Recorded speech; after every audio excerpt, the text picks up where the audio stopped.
नमस्कार और स्वागत है। आज हमारे सामने एक ऐसा सोर्स है जो आने वाले साल मतलब 2026 को लेकर एक बहुत ही साहसिक लगभग एक चुनौती जैसा दावा करता है।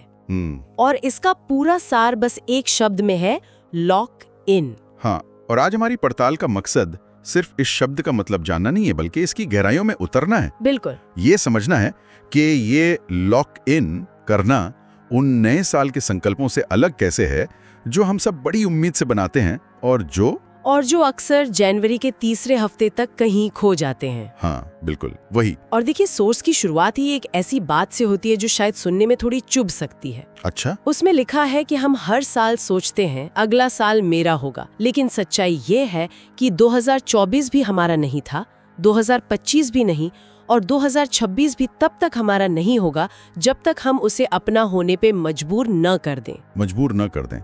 ये एक बहुत पावरफुल शब्द है ना। और सोर्स एक दिलचस्प अवलोकन भी करता है कि कोविड के बाद से हम सब में एक तरह की सुस्ती आ गई है, जैसे हमने अपनी पूरी क्षमता से काम करना ही भुला दिया हो। हाँ, और ये बात बहुत जरूरी है कि सोच शुरू में ही साफ कर देता है कि उसका मकसद सिर्फ कुछ पल का जोश भरना नहीं है। सही बात है। प्रेरणा को वहाँ एक शुगर रश की तरह बताया गया है, एक मीठा एहसास जो कुछ मिनटों या शायद घंटों में खत्म। बिल्कुल। असली बदलाव, जिसे सोर्स ट्रांसफॉर्मेशन कहता है, वो इससे कहीं ज्यादा गहरा और टिकाऊ होता है। और वो कैसे होता है, शायद यही हमारी आज की चर्चा का केंद्र है। तो चलिए इसी के साथ इस विचार की गहराइयों में उतरते हैं। सोर्स जिस पहली और सबसे बड़ी बाधा की बात करता है वो हम सबकी जिंदगी का एक जाना पहचाना बहाना है। कौन सा? सोर्स इसे जीवन का सबसे बड़ा झूठ कहता है, मेरे पास समय नहीं है। हाँ, ये तो हम सब बोलते हैं रोज। ये एक बहुत ही सीधा और बेबाक बयान है। सोर्स इस बहाने को कोई रियायत नहीं देता। उसका तर्क है कि जब भी कोई ये कहता है तो ये सुनने में ही एक मजाक जैसा लगता है। मजाक जैसा? हाँ, और इस बात को साबित करने के लिए वो दिन के 24 घंटों का एक बहुत ही सरल लेकिन असरदार गणित हमारे सामने रखता है। हाँ, वो गणित तो सच में आंखें खोलने वाला है।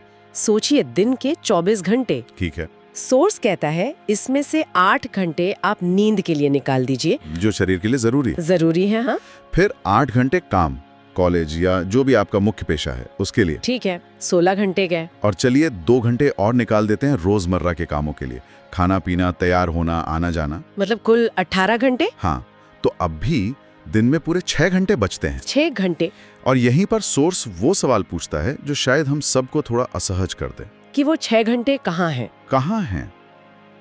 रोज के 6 घंटे ये कोई छोटा मोटा समय नहीं है।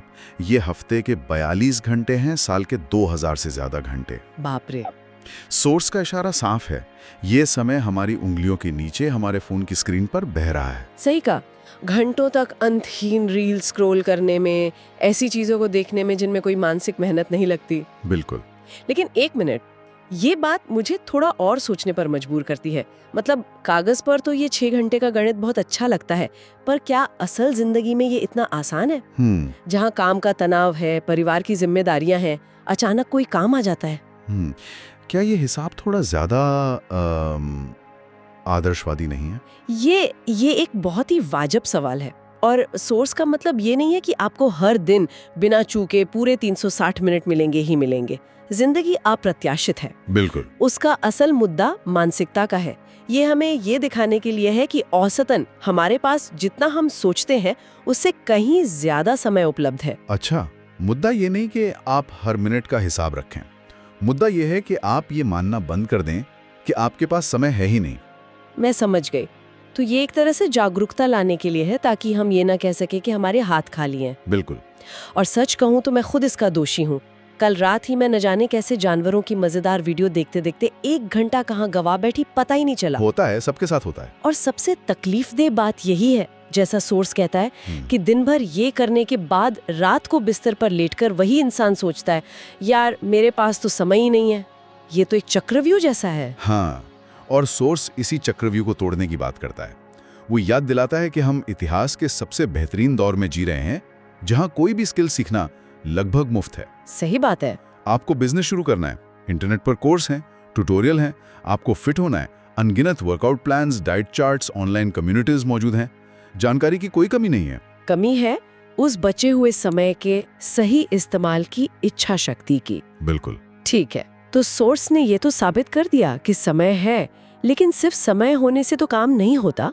मैंने कई बार लक्ष्य बनाए हैं जो पूरे नहीं हुए। तो क्या सोर्स इस बारे में कुछ कहता है कि उस 6 घंटे का इस्तेमाल कैसे करें कि नतीजा भी निकले? हाँ, और यहीं पर सोर्स एक बहुत ही जरूरी और गहरे फर्क पर बात करता है। किस फर्क पर? लक्ष्य, गोल्स और सिस्टम्स के बीच का फर्क। सोर्स का तर्क है कि लक्ष्य तब तक पूरी तरह बेकार है जब तक उनके पीछे एक ठोस सिस्टम न हो। सिस्टम, ये शब्द सुनने में थोड़ा जटिल लगता है। इसका असली मतलब क्या है? क्या ये कोई बहुत बड़ी मुश्किल चीज बनाने जैसा है? बिल्कुल नहीं। असल में सोर्स के मुताबिक सिस्टम का मतलब बहुत सरल है, रोज दोहराई जाने वाली आदतें। आदतें? हाँ, वो प्रक्रियाएं जो आप हर दिन करते हैं, चाहे आपका मन हो या ना हो। लक्ष्य तो बस एक मंजिल है, जैसे मुझे 20 किलो वजन कम करना है। ठीक है। लेकिन सिस्टम वो रास्ता है जिस पर आप रोज चलेंगे।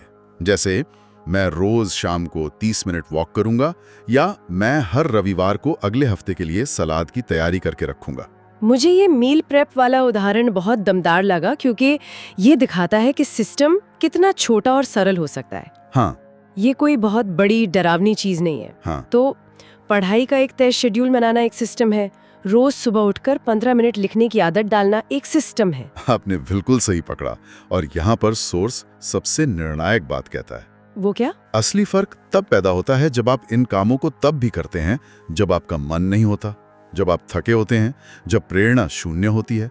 अच्छा। इच्छा शक्ति या मोटिवेशन तो लहरों की तरह आते जाते रहते हैं, लेकिन एक अच्छा सिस्टम एक जहाज के लंगर की तरह होता है। वो आपको तब भी अपनी जगह पर टिकाए रखता है जब प्रेरणा का समंदर शांत हो।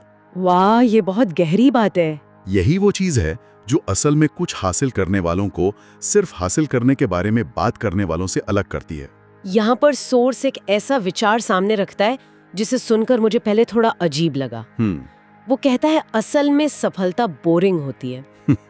ये कहना थोड़ा ज्यादा नहीं हो गया? मतलब क्या सफलता का फल जैसे पहचान मिलना या आर्थिक आजादी, क्या वो भी उबाऊ होता है? यस, ये एक बेहतरीन सवाल है, क्योंकि ये हमें इस विचार की तह तक ले जाता है। सोर्स यहाँ फल की नहीं बल्कि जड़ की बात कर रहा है। जड़ की? हाँ, वो 10% ग्लैमर, वो जीत का पल जो दुनिया देखती है, वो रोमांचक हो सकता है, लेकिन सोर्स का तर्क है कि उस तक पहुंचने का 90% रास्ता, वो रोज की जाने वाली मेहनत, वो अक्सर उबाऊ ही होती है। अच्छा। और जब तक हम उस उबाऊपन को गले नहीं लगाते, हम उस 10% तक कभी नहीं पहुंचते। मतलब वो रोज सुबह अलार्म बजने पर उठना, जब शरीर कह रहा हो कि सो जाओ। हाँ। वो रोज घंटों तक एक ही स्किल पर काम करना बिना किसी तत्काल नतीजे की उम्मीद किए। वो रोज वही अनुशासित खाना खाना जब मन बाहर का कुछ खाने का कर रहा हो। बिल्कुल। तो सोर्स के मुताबिक यही उबाऊ दोहराव वाली अनुशासित मेहनत ही सफलता की असली नींव है। बिल्कुल। सफलता उस आइसबर्ग जैसी है जिसका सिर्फ ऊपरी सिरा दुनिया को दिखता है, जो कि नतीजा है। बाकी 90% हिस्सा जो पानी के नीचे छिपा है, वो यही उबाऊ और लगातार की जाने वाली मेहनत है। वो अकेले में किए गए हजारों घंटे। हाँ, जब कोई देखने वाला या तारीफ करने वाला नहीं था। सोर्स कहता है कि जितनी जल्दी कोई इस सच्चाई को स्वीकार कर ले कि प्रक्रिया का हर कदम मजेदार या रोमांचक नहीं होगा, उतनी ही जल्दी उसे नतीजे मिलने शुरू होंगे। इस प्रक्रिया पर ध्यान देने की बात ये एक और शक्तिशाली विचार की तरफ ले जाती है जो सोर्स में दिया गया है। यह जानकारी और बदलाव के बीच का फर्क साफ करता है। एक पंक्ति है, इस चर्चा को सुनना जानकारी है, इसके बाद काम शुरू करना बदलाव, ट्रांसफॉर्मेशन है। ये आज के दौर में बहुत प्रासंगिक है। हम सब अक्सर ज्ञान इकट्ठा करने के एक आरामदायक जाल में फंस जाते हैं। हाँ, ये तो होता है। हम किताबें पढ़ते हैं, वीडियो देखते हैं, ये सोचकर कि हम कुछ कर रहे हैं, प्रगति कर रहे हैं। लेकिन सोर्स के अनुसार ये सिर्फ जानकारी लेना है। मतलब तैयारी करने की तैयारी करना। बिल्कुल सही। असली बदलाव तब आता है जब आप उस जानकारी को लेकर पहला कदम उठाते हैं, चाहे वो कितना ही छोटा क्यों ना हो। और यहीं पे सोर्स हमें खुद से एक बहुत ईमानदार लेकिन मुश्किल सवाल पूछने पर मजबूर करता है। क्या सवाल? क्या तुम सच में कोशिश कर रहे हो या सिर्फ कोशिश करने का दिखावा कर रहे हो? ये सवाल थोड़ा असहज कर सकता है, क्योंकि हम सब कभी ना कभी सिर्फ दिखावा करते हैं। हाँ, ये सच है। हम जिम की मेंबरशिप ले लेते हैं लेकिन जाते नहीं। हम ऑनलाइन कोर्स खरीद लेते हैं लेकिन उसे पूरा नहीं करते। हम व्यस्त दिखने की कोशिश करते हैं जबकि हम असल में कुछ ठोस नहीं कर रहे होते। इस बात को और पुख्ता करने के लिए सोर्स बनाने वाले ने अपनी एक निजी कहानी भी साझा की है। अच्छा। वो बताते हैं कि कैसे वो बहुत समय से यूट्यूब पर कंटेंट बनाना चाहते थे, लेकिन हमेशा परफेक्ट टाइम का इंतजार करते रहे। ओह, परफेक्ट टाइम। हाँ, वो सोचते रहे कि जब मेरे पास बेहतर कैमरा होगा, जब टॉपिक एकदम परफेक्ट होगा, जब सब कुछ सही होगा, तब शुरुआत करूंगा। और हम सब जानते हैं कि वो परफेक्ट टाइम नाम की चीज कभी नहीं आती। कभी नहीं आती। ये असल में काम को टालने का एक बहुत ही सुंदर बहाना है। बिल्कुल, सोर्स के क्रिएटर को भी यही एहसास हुआ और जिस दिन उन्हें ये समझ आया, उन्होंने बस शुरुआत कर दी। बस शुरू कर दिया। हाँ, जो भी संसाधन उनके पास थे उन्हीं के साथ, बिना ये सोचे कि सब कुछ परफेक्ट है या नहीं। उनका संदेश साफ है, परफेक्शन का इंतजार मत करो, शुरुआत करो। एक्शन लेने से ही स्पष्टता आती है। ये कहानी इस बात का सबूत है कि बदलाव का पहला कदम हमेशा अपूर्ण होता है, इम्परफेक्ट होता है। हाँ, अगर आप अपने पहले प्रयास को देखकर थोड़ा शर्मिंदा नहीं होते, तो शायद आपने शुरू करने में बहुत देर कर दी। वाह। असली बदलाव उस एक पल में आता है जब आप कहते हैं ठीक है, जैसा भी है मैं आज से अभी से शुरू कर रहा हूँ। तो अगर हम इस पूरी चर्चा का सार निकालें, इस सोर्स का निचोड़ क्या है? निचोड़ ये है कि बदलाव किसी तारीख, किसी नए साल या किसी शुभ मुहूर्त का मोहताज नहीं है। असली ताकत एक फैसले में है, अभी और इसी पल, लॉक इन करने के फैसले में। इसी पल। सोर्स के मुताबिक हम अक्सर ये इंतजार करते हैं कि जिंदगी हमारे हिसाब से चले, सितारे हमारे पक्ष में हो, हमारी वाइब्स मैच करें, लेकिन ऐसा कभी नहीं होता। तो फिर क्या होता है? हमें खुद को अपने लक्ष्यों के हिसाब से अलाइन करना पड़ता है, अपने जीवन को उनके चारों ओर ढालना पड़ता है। और ये लॉक इन करना कोई बाहरी चीज नहीं है, ये एक अंदरूनी प्रतिबद्धता है। बिल्कुल। ये खुद से किया गया एक वादा है कि आप तब तक नहीं रुकेंगे जब तक आप वहां पहुंच नहीं जाते जहां आप पहुंचना चाहते हैं। ये प्रेरणा के खत्म होने के बाद भी अनुशासन को बनाए रखने के बारे में है। तो अंत में सोर्स हमें एक बहुत ही सीधे चुनाव पर लाकर छोड़ देता है। वो कहता है कि ये जानकारी का अंत नहीं है, ये एक शुरुआत हो सकती है। अंत क्या होगा, ये सुनने वाला तय करेगा। या तो आप इसी पल ये फैसला करते हैं कि 2026 को अपना बनाना है और उसके लिए खुद को पूरी तरह से समर्पित करते हैं, यानी लॉक इन करते हैं, या फिर अगले साल हम एक बार फिर यहीं बैठकर इसी विषय पर एक और नए साल के लिए यही बातें दोहरा रहे होंगे। चुनाव बहुत साफ है और ये पूरी तरह से हमारा है। ये एक बहुत ही शक्तिशाली संदेश है, क्योंकि ये सारी जिम्मेदारी वापस हमारे कंधों पर डाल देता है। कोई बाहरी शक्ति या कोई जादुई गोली बदलाव नहीं लाएगी। बदलाव एक व्यक्तिगत सचेत निर्णय से आएगा। बिल्कुल। ये सोच हमें व्यक्तिगत सिस्टम बनाने के लिए प्रेरित करता है, जो बहुत अच्छी बात है।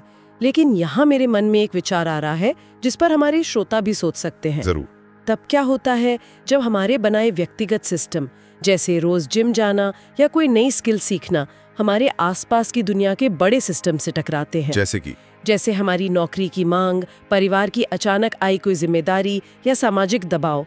हम उस भीतरी अनुशासन और बाहरी दुनिया की मांगों के बीच संतुलन कैसे बनाते हैं? ये एक बहुत जरूरी सवाल है। और शायद एक ऐसा सवाल है जिसके जवाब हम सबको खुद ही खोजने होंगे।